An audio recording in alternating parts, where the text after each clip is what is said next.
Hello, welcome to Captain's Call. I'm Atsugi's commanding officer, Captain Lloyd Mack.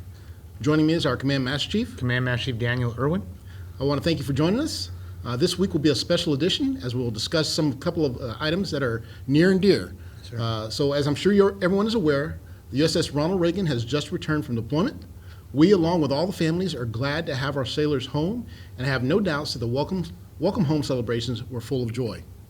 Now, as we know, these returning sailors are most likely coming back to some changes and will need all the help they can get to readjust to life on shore.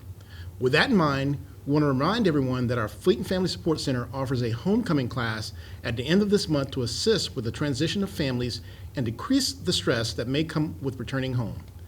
We also would like to remind everyone that while this class is geared towards families, there are several other resources available to couples and single sailors. These include counseling with the Fleet and Family Support Center as well as with the chaplain. Sure. Earlier this year, Fleet and Family Support Center offered additional classes for reintegration.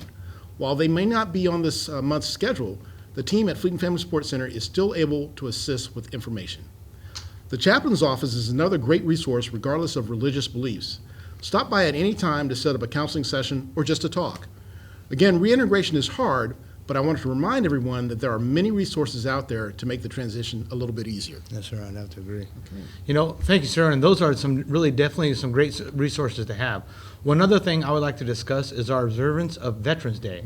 While many realize that Veterans Day, which always falls on November 11th, is a day to honor our veterans, few realize the historical significance behind the day. Veterans Day originated as Armistice Day and marked the formal end of the hostilities of World War I, which occurred at the 11th hour on the 11th day of the 11th month in 1919. This day is always recognized on November 11th, but observed on the closest Monday. The day was originally set aside to honor the veterans of World War I with a day of parades and remembrance, as well as a pause in activities at 11 a.m. on the day. In 1938, it was made a legal federal holiday for all.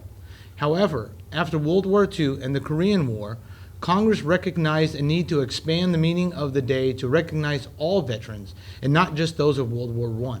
In 1954, the word armistice was replaced with veterans as a way to formally include veterans of all American wars. Veterans Day is not only a day to remember those who died in service to our country, but also to recognize those who continue to serve today. So this weekend, as we enjoy a 3-day break, I encourage everyone to reflect on the dedication of those before us and the service of those around us. So it's really awesome. Yeah, that's great. I appreciate that, CMC. Yes, sir. Well, that's it for this edition of Captain's Call. I'd like to thank everyone for watching, and as always, if you have any questions, please send them to the Public Affairs Office at the email address below. We'll see you next time.